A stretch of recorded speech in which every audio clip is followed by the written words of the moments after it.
നമസ്കാരം. ഉച്ചവാർത്തയിലേക്ക് സ്വാഗതം. പ്രധാന തലക്കെട്ടുകൾ. മാസപ്പടി കേസിൽ വീണയ്ക്ക് വീണ്ടും ഇഡിയുടെ സമൻസ്. ബുധനാഴ്ച ഹാജരാകണം. രേഖകൾ ഇന്ന് ഹാജരാക്കിയേക്കും.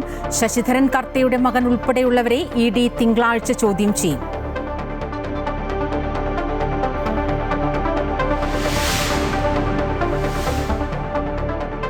പോലീസ് തലപ്പത്തെ അഴിച്ചുപണിയിൽ ഉദ്യോഗസ്ഥർക്കിടയിൽ അതൃപ്തി. വിയോജിപ്പ് രേഖപ്പെടുത്തി ഐജിമാരും എസ് പിമാരും. വടക്കൻ മേഖലയിൽ ഐജിയെ നിയമിക്കാത്തതിലും കോഴിക്കോട് സിറ്റി പോലീസ് കമ്മീഷണറുടെ നിയമനത്തിലും കടുത്ത അതൃപ്തി.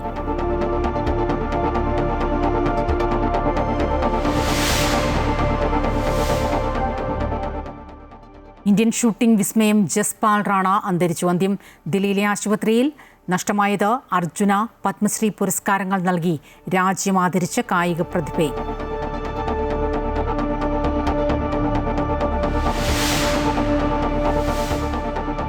ശ്രീനാരായണ ഗുരു സ്വപ്നം കണ്ട ആദർശമാണ് ഈ സർക്കാരിനെന്ന് ശിവഗിരി മഠ സന്ദർശന വേളയിൽ മുഖ്യമന്ത്രി വി ഡി സതീശൻ. ശിവഗിരിയെ അന്താരാഷ്ട്ര നിലവാരമുള്ള തീർത്ഥാടന കേന്ദ്രമാക്കി മാറ്റുമെന്നും മുഖ്യമന്ത്രി. UDF സർക്കാരിന്റെ സദ്ഭരണത്തിലൂടെ സമഗ്രമായ പുരോഗതി കൈവരിക്കാൻ കഴിയുമെന്ന് പ്രതീക്ഷിക്കുന്നതായി സ്വാമി സച്ചിദാനന്ദ.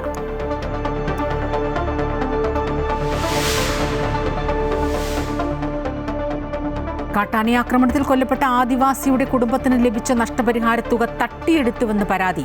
8 ലക്ഷത്തോളം രൂപ കവർന്നത് കൊല്ലപ്പെട്ട പൂച്ചപ്പാറ സ്വദേശി മണിയുടെ ഭാര്യ മാതിയുടെ ബാങ്ക് അക്കൗണ്ടിൽ നിന്ന്.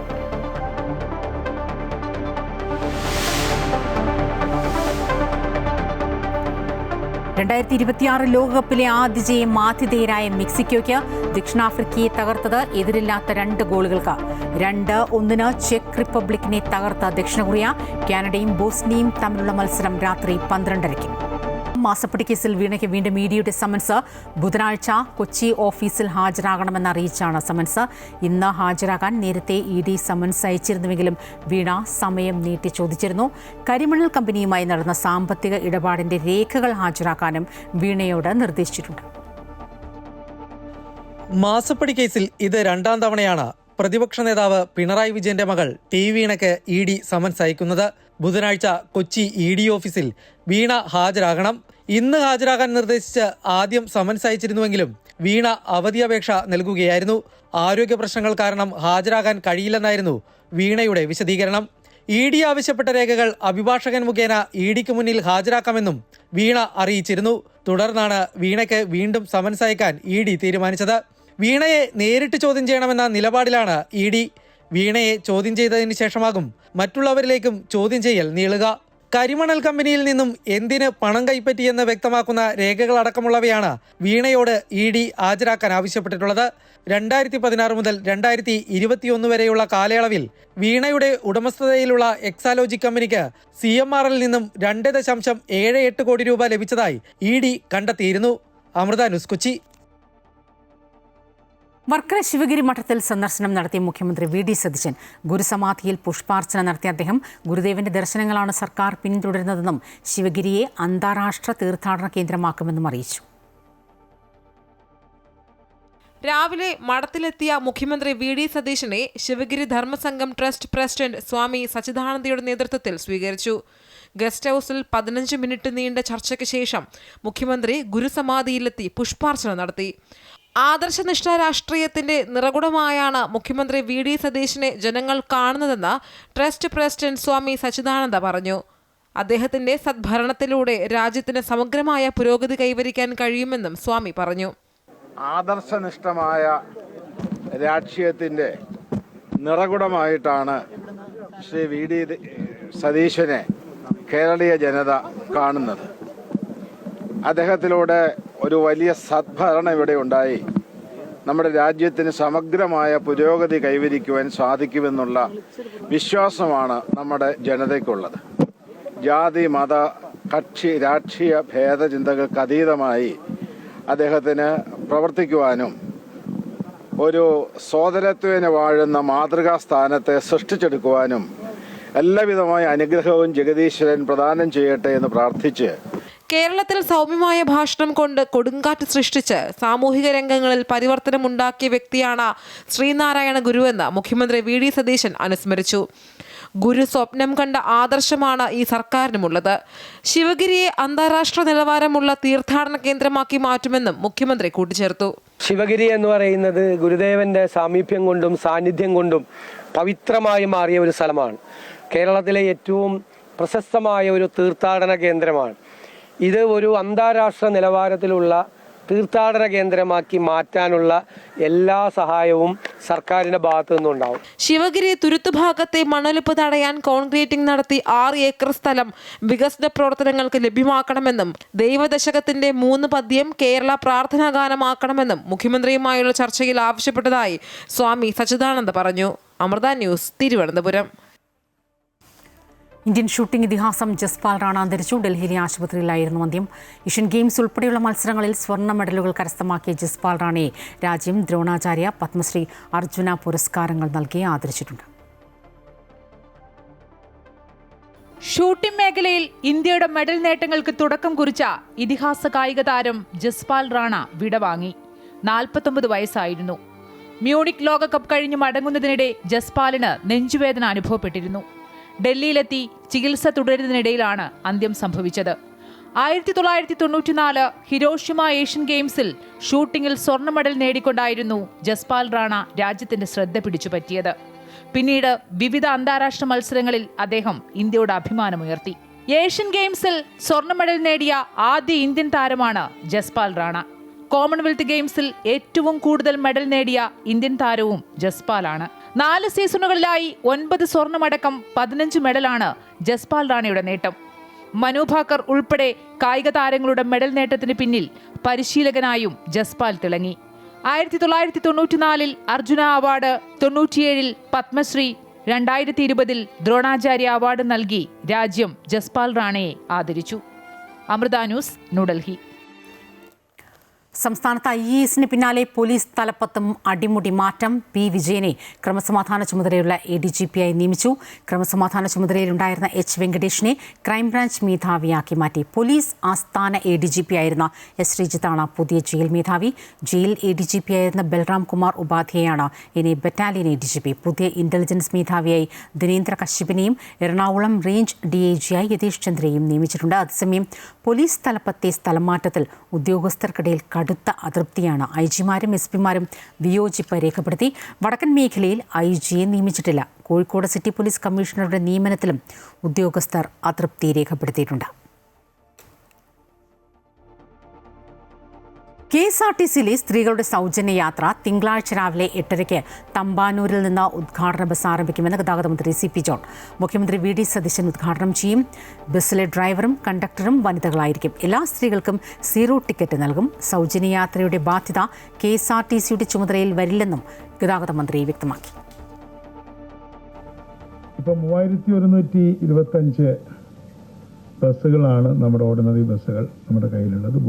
ഭൂരിഭാഗം ബസ്സുകളും ഓർഡിനറി ബസ്സുകളാണ് KSRTC. ജൂൺ 15 രാവിലെ 8:30 തമ്പാനൂർ ബസ് ടെർമിനലിൽ ബഹുമാനപ്പെട്ട മുഖ്യമന്ത്രി ശ്രീ VD സതീശൻ നിർവഹിക്കും. സ്വാഭാവികമായും ആ സർവീസിൻ്റെ ഡ്രൈവറും കണ്ടക്ടറും സ്ത്രീകളായിരിക്കും. എന്തായാലും ഇത് വലിയ ബാധ്യത ഉള്ള നടപടിയാണെന്ന് പ്രത്യേകിച്ച് പറയേണ്ടതില്ല. പക്ഷെ ആ ബാധ്യത KSRTC-യുടെ ചുമലിൽ വരില്ല എന്ന വലിയൊരു സന്തോഷ വാർത്തയാണ് എനിക്ക് പറയാനുള്ളത്. കേരള ഗവൺമെൻറ് അത് KSRTC-ക്ക് ഗ്രാൻഡായിട്ട് നൽകാൻ തീരുമാനിച്ചിരിക്കുകയാണ്. സ്മാർട്ട് ക്രിയേഷൻസിന്റെ അഭിഭാഷകനായിരുന്ന KB പ്രദീപിനെ ദേവസ്വം വകുപ്പിന്റെ സ്പെഷ്യൽ പ്ലീഡറാക്കി നിയമിച്ച സർക്കാർ നടപടി ദുരൂഹമെന്ന് മുൻ ദേവസ്വം വകുപ്പ് മന്ത്രി VN വാസവൻ. കേസ് അട്ടിമറിക്കാനുള്ള ശ്രമമാണ് ഇതിന് പിന്നിലെന്ന് സംശയിക്കേണ്ടിയിരിക്കുന്നു. ഇല്ലാത്ത തസ്തിക സൃഷ്ടിച്ചാണ് KB പ്രദീപിന്റെ നിയമനം. ഉണ്ണികൃഷ്ണൻ പോറ്റി സോണിയാഗാന്ധിയെ കണ്ടതിൽ വിശദീകരണം നൽകാൻ കോൺഗ്രസിന് കഴിഞ്ഞിട്ടില്ല. സ്വർണ്ണക്കൊള്ള കേസിൽ കോൺഗ്രസ് നേതാക്കൾക്കുള്ള ബന്ധം പുറത്തുവരാതിരിക്കാനുള്ള നീക്കമാണ് KB പ്രദീപിന്റെ നിയമനമെന്ന് സംശയിക്കേണ്ടിയിരിക്കുന്നുവെന്നും VN വാസവൻ കോട്ടയത്ത് പറഞ്ഞു. ഈ കേസ് അട്ടിമറിക്കാൻ വേണ്ടിയുള്ള പരിശ്രമം UDF ഗവൺമെൻറ്റിൻ്റെ ഭാഗത്തു നിന്നുണ്ടാകുന്നു എന്നുള്ളത് തന്നെയാണ്. എങ്ങനെയാണ് ഇസഡ് കാറ്റഗറി സുരക്ഷാ സംവിധാനമുള്ള സോണിയാഗാന്ധിയുടെ വീട്ടിൽ കെ കരുണാകരന് പോലും ലഭിക്കാതിരുന്ന അനുമതി ഈ പ്രതികൾക്ക് കിട്ടിയത് എങ്ങനെയെന്ന് ബഹുമാനപ്പെട്ട അന്നത്തെ മുഖ്യമന്ത്രി ഇന്നത്തെ പ്രതിപക്ഷ നേതാവ് ചോദ്യത്തിന് ഇതുവരെ ഉത്തരവാദിത്തപ്പെട്ട ഒരു കോൺഗ്രസ്സുകാരോ അല്ലെങ്കിൽ ഇന്നത്തെ UDF ഗവൺമെൻറ്റിലെ അംഗങ്ങളോ മറുപടി പറഞ്ഞിട്ടില്ല എന്നുള്ളത് നമ്മളെല്ലാം തിരിച്ചറിയുകയാണ്. അത്തരം സംഭവങ്ങളും ഇതെല്ലാം കൂട്ടിച്ചേർത്ത് വായിക്കുമ്പോൾ നമുക്കറിയാം ഇതിൻ്റെ പിന്നിൽ പ്രവർത്തിച്ചിട്ടുള്ള ഉള്ളടക്കങ്ങളെല്ലാം ഒന്നൊന്നായി വെളിച്ചത്ത് വരണം. അതിന് ഇപ്പോഴത്തെ നീക്കങ്ങളൊക്കെ കാണുമ്പോൾ ഈ കേസ് അട്ടിമറിക്കാൻ വേണ്ടിയുള്ളൊരു നീക്കത്തിലേക്കാണോ ഇപ്പോൾ UDF ഗവൺമെൻറ് നീങ്ങുന്നത് എന്ന് നമ്മളാരെങ്കിലും സംശയിച്ചാൽ ആരെയും തെറ്റു പറയാൻ പറ്റില്ല. KB പ്രദീപിനെ ദേവസ്വം വകുപ്പ് സ്പെഷ്യൽ പ്ലീഡറായി നിയമിച്ചതിലൂടെ വ്യക്തമാകുന്നത് സ്വർണ്ണക്കൊള്ള കേസിലെ പ്രതികൾക്ക് കോൺഗ്രസുമായുള്ള ബന്ധമാണെന്ന് CPM കേന്ദ്ര കമ്മിറ്റി അംഗം KK ശൈലജ. അന്ന് പ്രതികൾക്ക് വേണ്ടി വാദിച്ച വക്കീൽ ഇപ്പോൾ ഗവൺമെന്റിന് വേണ്ടി വാദിക്കാനെത്തുന്നു. സ്വർണ്ണക്കൊള്ളക്കാരുമായി ആർക്കാണ് യഥാർത്ഥത്തിൽ ബന്ധമുള്ളതെന്നാണ് ഇതിൽ നിന്നും വ്യക്തമാകുന്നത് എന്നും KK ശൈലജ പറഞ്ഞു. സ്വർണ്ണക്കൊള്ളയിൽ പങ്കെടുത്തിട്ടുള്ള ഗോവർദ്ധൻ അടക്കമുള്ള ആളുകൾ അവർ LDFുമായിട്ട് ബന്ധമുള്ളതാണോ? സോണിയാഗാന്ധിയെ സന്ദർശിക്കുമ്പോൾ എടുത്തും വലത്തു നിന്നത് സ്വർണം കട്ടയാളും സ്വർണം വാങ്ങിയയാളുമല്ലേ?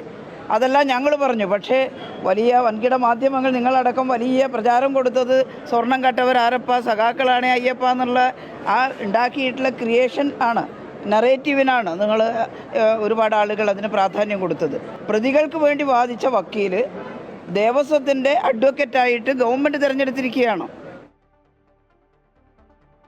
സംസ്ഥാനത്ത് നിന്നും ശക്തമായ മഴ തുടരും. 8 ജില്ലകളിലാണ് കേന്ദ്ര കാലാവസ്ഥാ വിഭാഗം മഴ മുന്നറിയിപ്പ് നൽകിയിരിക്കുന്നത്. എറണാകുളം, ഇടുക്കി ജില്ലകളിൽ ഓറഞ്ച് അലർട്ടും 6 ജില്ലകളിൽ യെല്ലോ അലർട്ടും നൽകിയിട്ടുണ്ട്. ശക്തമായ കാറ്റിനും ഇടിമിന്നലിനും സാധ്യതയുണ്ട്. മധ്യ കേരളത്തിലെ ജില്ലകളിലാണ് കനത്ത മഴ മുന്നറിയിപ്പുള്ളത്. ഉരുൾപൊട്ടൽ, മണ്ണിടിച്ചിൽ സാധ്യത കണക്കിലെടുത്ത് മലയോര മേഖലകളിൽ കനത്ത ജാഗ്രതാ നിർദ്ദേശം നൽകിയിട്ടുണ്ട്. കള്ളക്കടൽ ജാഗ്രതാ നിർദ്ദേശവും കാലാവസ്ഥാ വകുപ്പ് നൽകിയിട്ടുണ്ട്. കള്ളക്കടൽ പ്രതിഭാസത്തിന്റെ ഭാഗമായി കേരള തീരത്ത് കടലാക്രമണ സാധ്യതയ്ക്ക് മുന്നറിയിപ്പുണ്ട്. നാളെ പുലർച്ചെ 5:30 വരെ ഉയർന്ന തിരമാലകൾ കാരണം കടലാക്രമണത്തിന് സാധ്യതയുണ്ടെന്ന് ദേശീയ സമുദ്ര സ്ഥിതി പഠന ഗവേഷണ കേന്ദ്രം അറിയിച്ചു.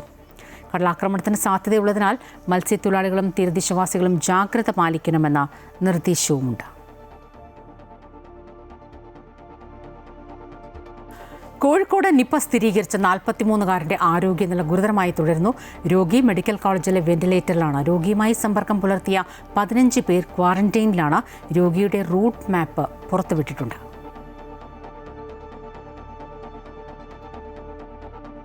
വയനാട്ടിൽ 7 പേർക്ക് കൂടി ഷിഗല്ല സ്ഥിരീകരിച്ചു. ഇതോടെ ഷിഗല്ല സ്ഥിരീകരിച്ചവരുടെ എണ്ണം 16ആയി. പകർച്ചവ്യാധി നിരീക്ഷണവും പ്രതിരോധ നിയന്ത്രണ ബോധവൽക്കരണ പ്രവർത്തനങ്ങളും ജില്ലയിൽ ശക്തമാക്കിയതായി ജില്ലാ മെഡിക്കൽ ഓഫീസർ ഡോക്ടർ KT രേഖ അറിയിച്ചു. നിലവിൽ രോഗം സ്ഥിരീകരിച്ച 16 കുട്ടികളുടെയും ആരോഗ്യനില തൃപ്തികരമാണെന്നും DMO അറിയിച്ചു. സംസ്ഥാനത്ത് നിപയും ഷിഗല്ലയും റിപ്പോർട്ട് ചെയ്തതിന് പിന്നാലെ പകർച്ചപ്പനിയും വ്യാപിക്കുന്നു. ഇന്നലെ മാത്രം പകർച്ചപ്പനി ബാധിച്ച് വിവിധ ആശുപത്രികളിൽ ചികിത്സ തേടിയത് 13,025 പേരാണ്. ഇതിൽ ഡെങ്കിപ്പനി, എലിപ്പനി മരണവും ഇന്നലെ റിപ്പോർട്ട് ചെയ്തു. മഴക്കാല രോഗങ്ങളുടെ ഭാഗമായി പടരുന്ന പകർച്ചപ്പനിയിൽ കർശന ജാഗ്രതാ നിർദ്ദേശമാണ് ആരോഗ്യവകുപ്പ് പുറപ്പെടുവിച്ചിരിക്കുന്നത്. വിവരങ്ങളുമായി അൺഫിലിറ്റ് ഡിസൂസ ചേരുകയാണ്. അൺഫിലിറ്റ്, മഴ വന്നതോടുകൂടി ഈ പറഞ്ഞതുപോലെ നിപയും ഷിഗല്ലയും മാത്രമല്ല, ഈ സൂചിപ്പിച്ചതുപോലെ പകർച്ചപ്പനിയും മറ്റ് പലതരം വിവിധ പനികൾ വ്യാപിക്കുന്ന സാഹചര്യമാണ്. എന്തൊക്കെ മുന്നറിയിപ്പുകൾ, ജാഗ്രതാ നിർദ്ദേശം ആരോഗ്യ വകുപ്പിൻ്റെ ഭാഗത്തുനിന്നും ഉണ്ടായിരിക്കുന്നു? ഒരു ആശങ്കയുടെ സാധ്യത എത്രത്തോളമാണ്?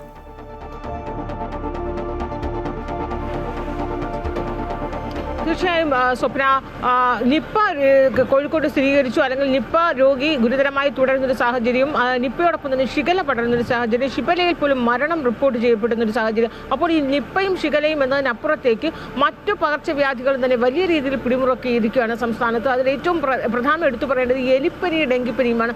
സാധാരണ ഈ മഴക്കാല രോഗങ്ങളുടെ ഭാഗമായി എലിപ്പനി, ഡെങ്കിപ്പനി വരുന്നുണ്ടെങ്കിൽ പോലും ഇത്തവണ അത് വളരെ വേഗത്തിൽ പടരുന്ന ഒരു സാഹചര്യമാണുള്ളത്. അതായത് കണക്കിൽ പരിശോധിക്കുമ്പോൾ കഴിഞ്ഞ ദിവസം ഉണ്ടായത് ഒരു 72 പേർക്ക്, സംസ്ഥാനത്ത് ആകെ കണക്കുകൾ നോക്കുമ്പോൾ കഴിഞ്ഞ ദിവസം 72 പേർക്കാണ് ഡെങ്കിപ്പനി സ്ഥിരീകരിച്ചത്. ഒറ്റ ദിവസം കൊണ്ട് 24 മണിക്കൂർ കഴിഞ്ഞപ്പോൾ അത് 134 പേർക്കും മാത്രം, അതായത് 72-ന് പുറമെ 134 പേർക്ക് 24 മണിക്കൂറിലൂടെ ഡെങ്കിപ്പനി, ആ രീതിയിൽ ഡെങ്കിപ്പനി പടരുകയാണ് സംസ്ഥാനത്ത്. അതോടൊപ്പം തന്നെ എലിപ്പനി 11 പേർക്ക് ഒരു ദിവസം 11 പേർക്ക് റിപ്പോർട്ട് ചെയ്യുമ്പോൾ തൊട്ടടുത്ത ദിവസം പിന്നെ അധികമായി ഒരു 14 പേർക്ക് കൂടി റിപ്പോർട്ട് ചെയ്യുന്നു. അങ്ങനെ ഡെങ്കിപ്പനിയും എലിപ്പനിയും വളരെ വേഗത്തിൽ 24 മണിക്കൂർ എന്ന കണക്കുകൾ നോക്കുമ്പോൾ വളരെ വേഗത്തിൽ വ്യാപകമാകുന്നു, പടരുന്ന ഒരു സാഹചര്യമാണുള്ളത്. അതോടൊപ്പം ഇന്നലെ മരണവും റിപ്പോർട്ട് ചെയ്തു. ഡെങ്കിപ്പനി മൂലം ഒരാൾ മരിച്ചു, എലിപ്പനി മൂലം ഒരാൾ മരിച്ചതും റിപ്പോർട്ട് ചെയ്യുന്നു. അപ്പോൾ ഈ മരണവും ആ രോഗ അവസ്ഥയും ഗുരുതരമാകുന്ന രീതിയിലേക്ക് കാര്യങ്ങൾ മടങ്ങുന്നു. വളരെ വേഗത്തിൽ ഇത് പടരുന്ന സാഹചര്യമാണുള്ളത്. ഷിഗല്ല രോഗവും കൈവിട്ടു പോകുന്ന, പിടിവിട്ടു പോകുന്ന ഒരു രീതിയിലാണ്. പക്ഷേ ഷിഗല്ല ഗുരുതരമാകുന്ന അവസ്ഥയില്ല. ഒരു മരണം മാത്രമാണ്. ഇന്നലെ നമുക്കറിയാം വയനാടിന് പുറമെ കോഴിക്കോട്, മലപ്പുറം, കൊല്ലം, തിരുവനന്തപുരം ജില്ലയിലൊക്കെ തന്നെയും ഷിഗല്ല റിപ്പോർട്ട് ചെയ്യപ്പെടുന്ന ഒരു സാഹചര്യം. അപ്പോൾ കൂടുതൽ ജില്ലയിലേക്ക് ഷിഗല്ല പടരുന്നു. അതോടൊപ്പം തന്നെ ഡെങ്കിപ്പനി ഒരിക്കൽ വന്ന രോഗിക്ക് വീണ്ടും വരുമ്പോൾ അത് ഗുരുതരമാകുന്ന കേസുകൾ റിപ്പോർട്ട് ചെയ്യുന്നു എന്നാണ് ഇപ്പോൾ ആരോഗ്യവകുപ്പ് പറയുന്നത്. അതുകൊണ്ട് തന്നെ അതിൻ്റെ എല്ലാ പ്രതിരോധ സംവിധാനങ്ങളും കൂടുതൽ ശക്തമാകുന്നതിൻ്റെ ഭാഗമായി ആരോഗ്യവകുപ്പ് കൂടുതൽ വീണ്ടും ഒരു ഉന്നതതല യോഗം ചേരാനുള്ള സാധ്യതയുണ്ട്. കാരണം ഈ നിപ്പയ്ക്കും ഷിഗല്ലയ്ക്കും പുറമെ മറ്റു പകർച്ചവ്യാധികളും എലിപ്പനി, ഡെങ്കിപ്പനി ഒക്കെ തന്നെ ഗുരുതരമായി പടരുന്ന ഒരു സാഹചര്യമാണ് സംസ്ഥാനത്തുള്ളത്. അതുകൊണ്ട് തന്നെ അതീവ ജാഗ്രതാ നിർദ്ദേശമാണ് ആരോഗ്യവകുപ്പ് പുറപ്പെടുവിച്ചിട്ടുള്ളത്. വ്യക്തി ശുചിത്വമൊപ്പം പരിസര ശുചിത്വം ഇതൊക്കെ പാലിക്കണം. മാത്രമല്ല ആരോഗ്യവകുപ്പിൻ്റെ ഭാഗത്തു നിന്നുണ്ടാകുന്ന ജാഗ്രതാ നിർദ്ദേശങ്ങൾ. പൂച്ചപ്പാറ സ്വദേശി മണിയുടെ ഭാര്യ മാതിയുടെ ബാങ്ക് അക്കൗണ്ടിൽ നിന്നാണ് 8 ലക്ഷത്തോളം രൂപ കവർന്നത്. വനവിഭവങ്ങൾ ശേഖരിക്കാൻ കാട്ടിലേക്ക് പോയപ്പോഴായിരുന്നു 2024 കരുളായി പൂച്ചപ്പാറ കൊള്ളിയിലെ മണിയെ കാട്ടാന ആക്രമിച്ചു കൊലപ്പെടുത്തിയത്. അപൂർവ രോഗം ബാധിച്ച് കിടപ്പിലായ മൂത്തമകൾ മീനാക്ഷി ഉൾപ്പെടെയുള്ള കുടുംബത്തിന്റെ ഏക ആശ്രയമായിരുന്ന മണിയുടെ അപ്രതീക്ഷിത വേർപാട് ആ വനവാസി കുടുംബത്തെ പൂർണ്ണമായും തളർത്തി. കാട്ടാനയ്ക്ക് മുൻപിൽ നിന്ന് 2 മക്കളെ സുരക്ഷിത സ്ഥാനത്തേക്ക് മാറ്റിയ ശേഷമാണ് മണി മരണത്തിന് നിന്നുകൊടുത്തത്. സംഭവത്തിൽ സർക്കാർ അടിയന്തരമായി അനുവദിച്ച നഷ്ടപരിഹാര തുകയായിരുന്നു ആ കുടുംബത്തിന്റെ പിന്നീടുള്ള പ്രതീക്ഷ. എന്നാൽ ആ തുകയാണ് ഇപ്പോൾ നഷ്ടപ്പെട്ടിരിക്കുന്നത്. കേരള ഗ്രാമീൺ ബാങ്കിന്റെ കരുളായി ബ്രാഞ്ചിലുള്ള മാതിയുടെ അക്കൗണ്ടിൽ നിന്നാണ് 8 ലക്ഷം രൂപ നഷ്ടപ്പെട്ടത്. പണം പിൻവലിച്ചതായുള്ള സന്ദേശങ്ങൾ ഫോണിൽ വന്നിരുന്നെങ്കിലും മാതിക്ക് ഇത് മനസ്സിലാക്കാൻ സാധിച്ചിരുന്നില്ല. ബാങ്കിലെത്തി പരിശോധിച്ചപ്പോഴാണ് അക്കൗണ്ട് പൂർണ്ണമായും ശൂന്യമായ വിവരം കുടുംബം അറിയുന്നത്. ഞാൻ പൈസ എടുക്കാൻ പോയപ്പോൾ പൈസ ഇല്ല അക്കൗണ്ടിൽ. അന്നാണ് ഞാൻ എല്ലാം അറിയുന്നത്. ഞാൻ പിന്നെ ഹോസ്പിറ്റലിൽ കൊണ്ടുപോയി കാണിക്കാൻ വേണ്ടി എനിക്ക് കൊണ്ടുപോവുകയാണെങ്കിൽ ഇവിടെ അല്ല, കോഴിക്കോട് കാണിക്കണം. അവിടെയാണ് ഡോക്ടർ, ചികിത്സ ഡോക്ടറിനെ തന്നെ കാണിക്കുന്നത്. അന്നാണ് ഞാൻ പോയപ്പോൾ അറിയാം എൻ്റെ ബാഗിലൊന്നുമില്ല, അക്കൗണ്ടൊന്നുമില്ലെന്ന് മനസ്സിലായി. സംഭവത്തിൽ കുടുംബം പോലീസിലും സൈബർ സെല്ലിലും പരാതി നൽകി. മാതിയുടെ സുഹൃത്തും അയൽവാസിയുമായ വ്യക്തിയാണ് പണം പിൻവലിച്ചതെന്നാണ് സൂചന. പണം കൈമാറ്റം ചെയ്യപ്പെട്ട അക്കൗണ്ടുകളെക്കുറിച്ചും ATM കേന്ദ്രങ്ങളെക്കുറിച്ചും പോലീസ് അന്വേഷണം ആരംഭിച്ചു. അമൃത ന്യൂസ്, മലപ്പുറം. അട്ടപ്പാടി ചുരത്തിൽ മരം വീണ് ആംബുലൻസ് കുടുങ്ങിയതിനെ തുടർന്ന് ചികിത്സ വൈകി വെന്റിലേറ്ററിലായിരുന്ന ആദിവാസി യുവാവ് മരിച്ചു. വെള്ളമാരി ഉന്നതിയിലെ സജീവ് കുമാറാണ് മരിച്ചത്. പനിയും ശ്വാസമുട്ടലുമായി ഗുരുതരാവസ്ഥയിലായിരുന്ന ആദിവാസി യുവാവിനെ വെന്റിലേറ്റർ സൗകര്യമുള്ള ആംബുലൻസിൽ കോട്ടത്തറ ട്രൈബൽ താലൂക്ക് സ്പെഷ്യാലിറ്റി ആശുപത്രിയിൽ നിന്ന് തൃശൂർ മെഡിക്കൽ കോളേജിലേക്ക് മാറ്റുന്നതിനിടയിലാണ് മരണം സംഭവിച്ചത്. ചുരത്തിൽ മന്തംപൊട്ടിക്ക് സമീപം മരം വീണ് ആംബുലൻസ് 1 മണിക്കൂർ കുടുങ്ങിയതോടെ ചികിത്സ വൈകുകയായിരുന്നു. ആലപ്പുഴയിലെ വിവാദ രക്ഷാപ്രവർത്തന കേസിൽ പരാതിക്കാരായ യൂത്ത് കോൺഗ്രസ് നേതാക്കൾ ആലപ്പുഴ ക്രൈംബ്രാഞ്ച് ഓഫീസിലെത്തി. പ്രതികളുടെ തിരിച്ചറിയൽ പരേഡിനായിട്ടാണ് AD തോമസ് MLA, അജയ് ജുവൽ, കുര്യാക്കോസ് എന്നിവർ അന്വേഷണ സംഘത്തിന് മുന്നിൽ എത്തിയത്. 2.5 വർഷമായി അന്വേഷണ പുരോഗതിയില്ലാതിരുന്ന കേസിൽ ആദ്യമായാണ് പ്രതികൾ പ്രത്യേക അന്വേഷണ സംഘത്തിന് മുന്നിൽ ഹാജരായത്. അതേസമയം ഇന്നലെ ആരംഭിച്ച ചോദ്യം ചെയ്യൽ ഇന്നും തുടരുകയാണ്. തിരിച്ചറിയൽ പരേഡിന് ശേഷം പ്രതികളെ സംഭവ സ്ഥലത്തെത്തിച്ച് തെളിവെടുക്കും. ചോദ്യം ചെയ്യലിലൂടെ കേസിൽ കൂടുതൽ തെളിവുകൾ കണ്ടെത്താൻ കഴിയുമെന്നും ഇത് കേസിൽ നിർണായകമാകുമെന്ന പ്രതീക്ഷയിലാണ് പ്രത്യേക അന്വേഷണ സംഘം. പാലക്കാട് ജില്ലാ ജയിലിൽ വെച്ച് അഭിഭാഷകയ്ക്ക് നേരെ ആക്രമണം. പറളി സ്വദേശിനിയായ മായ മയൂര എന്ന അഭിഭാഷകയ്ക്ക് നേരെയാണ് ആക്രമണമുണ്ടായത്. കളവ് കേസിൽ റിമാൻഡിലായ പ്രതിയെ ജാമ്യത്തിലിറക്കാൻ എത്തിയപ്പോഴായിരുന്നു ആക്രമണം. അഭിഭാഷക ജാമ്യത്തിലിറക്കിയ പ്രതിയുടെ ബന്ധുക്കളാണ് ആക്രമിച്ചത്. വടക്കഞ്ചേരി സ്വദേശികളായ ഇവർക്കെതിരെ മലമ്പുഴ പോലീസ് കേസെടുത്തു. കൺമുന്നിൽ വെച്ച് ആക്രമണം നടന്നിട്ടും ജില്ലാ ജയിലിലെ സുരക്ഷാ ഉദ്യോഗസ്ഥർ സഹായിച്ചില്ലെന്ന് വനിതാ അഭിഭാഷക പറഞ്ഞു. എൻ്റെ ഒരു പ്രതിക്ക് ജാമ്യം കിട്ടിയിട്ടുണ്ടായിരുന്നു. പാലക്കാട് ഡിസ്ട്രിക്ട് കോടതിയിൽ നിന്ന് ജാമ്യം കിട്ടി. ആ ജാമ്യം എക്സിക്യൂട്ട് ചെയ്യാൻ വേണ്ടിയിട്ട് റിലീസ് മെമ്മോ ആയിട്ട് ഞാൻ പോയതാണ്. മലമ്പുഴ ജയിലിൽ 9:06 വൈകുന്നേരമാണ് ഞാൻ പോയിരിക്കുന്നത്. അങ്ങനെ റിലീസ് ചെയ്തു. പ്രതിയായിട്ട് ഞാൻ പുറത്ത് വരുമായിരുന്നു. വരുന്ന സമയത്ത് ഞാൻ പോയ വാഹനത്തിൻ്റെ ടയർ അവർ പഞ്ചറാക്കിയിട്ടുണ്ട്. ഓപ്പോസിറ്റ് ഈ പ്രതിക്ക് എതിരായിട്ടുള്ള ആൾക്കാരാണ് അവിടെ നിൽക്കുന്നത്. അമ്മയും സഹോദരനും അതേപോലെ വേറൊരു ആളും കൂടെ ഉണ്ടായിരുന്നു. അവരെൻ്റെ ടയർ ഇതാക്കിയപ്പോൾ തന്നെ ഞാൻ അവിടുത്തെ പോലീസ് ഒഫീഷ്യൽസിൻ്റെ അടുത്ത് ജയിൽ അതോറിറ്റീസിൽ പോയി പറഞ്ഞു. തൃശൂർ പൂങ്കുന്നത്ത് വീട്ടുവളപ്പിൽ നിന്ന് വീണ്ടും മലമ്പാമ്പിൻ കുഞ്ഞുങ്ങളെ കണ്ടെത്തി. ഇന്നലെ 18 പാമ്പിൻ കുഞ്ഞുങ്ങളെ കണ്ടെത്തിയ പൂങ്കുന്നം സ്വദേശി കാർത്തിക്കിന്റെ വീടിന് സമീപത്തു നിന്ന് തന്നെയാണ് ഇന്നും 2 പാമ്പുകളെ കണ്ടെത്തിയത്. മണ്ണുമാന്തി യന്ത്രം ഉപയോഗിച്ച് തറ പൊളിച്ചുള്ള പരിശോധനയിൽ 22 വിരിഞ്ഞ പാമ്പിൻ മുട്ടകളും കണ്ടെടുത്തു. ഇന്നലെ 18 പാമ്പുകളെയാണ് പൂങ്കുന്നം MG നഗർ സ്വദേശി കാർത്തിക്കിന്റെ വീട്ടുവളപ്പിൽ നിന്നും വീട്ടിലെ സ്കൂട്ടറിൽ നിന്നുമായി പിടികൂടിയത്. ഇന്നലെ അർദ്ധരാത്രിയോടെ 2 പാമ്പിൻ കുഞ്ഞുങ്ങളെ കൂടി കിട്ടി.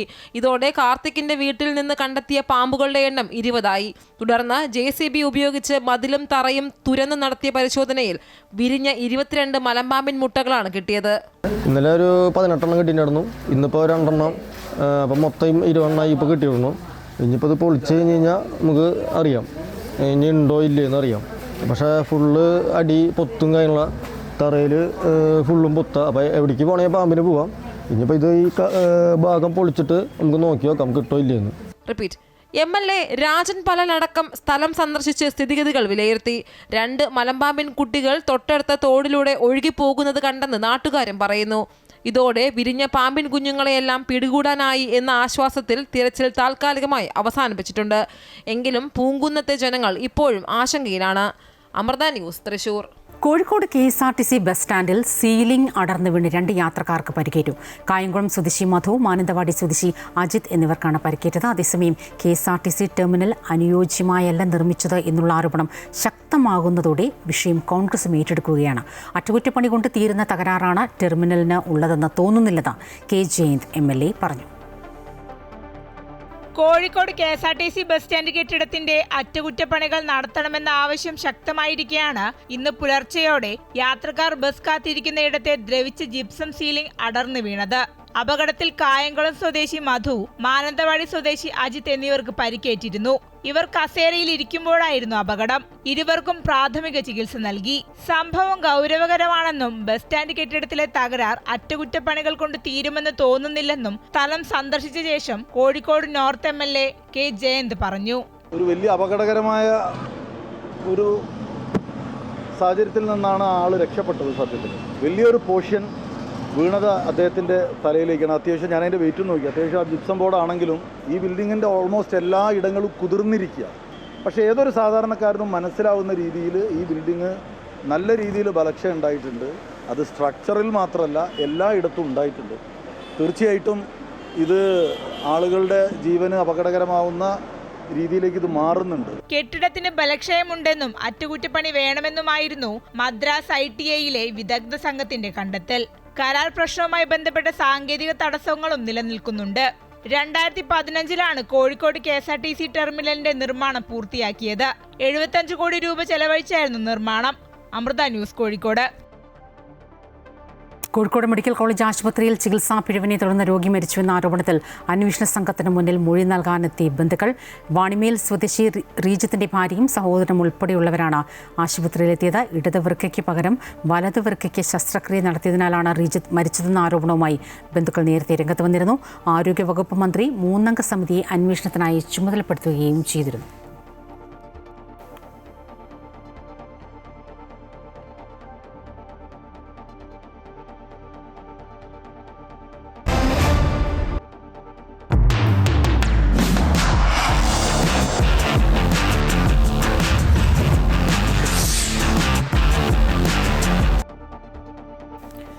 ഫിഫ ലോകകപ്പിൽ ചെക്ക് റിപ്പബ്ലിക്കിനെതിരെ സൗത്ത് കൊറിയയ്ക്ക് ജയത്തോടെ തുടക്കം. 2-1 ചെക്ക് റിപ്പബ്ലിക്കിനെ പരാജയപ്പെടുത്തിയത്. ലാഡിസ്ലാവ് ക്രെജി ചെക്കിനായി ആദ്യം സൗത്ത് കൊറിയയുടെ ഗോൾ വല ചലിപ്പിച്ചു. 67-ാം മിനിറ്റിൽ സൗത്ത് കൊറിയയുടെ ഹോങ്ങിൻ സമനില ഗോൾ നേടി. ഹോങ് ഹിച്ചാനാണ് ലീഡ് ഗോൾ നേടിയത്. ഇന്ന് രാത്രി 12:30 കാനഡയും ബോസ്നിയയും തമ്മിൽ ഏറ്റുമുട്ടും. 3-ാം വട്ട കപ്പിനിറങ്ങുന്ന കാനഡ മുൻപ് കളിച്ച 6 മത്സരങ്ങളിലും തോറ്റിരുന്നു. ഇത്തവണ സ്വന്തം നാട്ടിലാണ് കാനഡയ്ക്ക് മത്സരം. 2026 ഫിഫ ലോകകപ്പിലെ ആദ്യ മത്സരത്തിൽ മിന്നും ജയം കുറിച്ച് ആതിഥേയരായ മെക്സിക്കോ. ദക്ഷിണാഫ്രിക്കയെ എതിരില്ലാത്ത 2 ഗോളുകൾക്കാണ് മെക്സിക്കൻ സംഘം തകർത്തത്.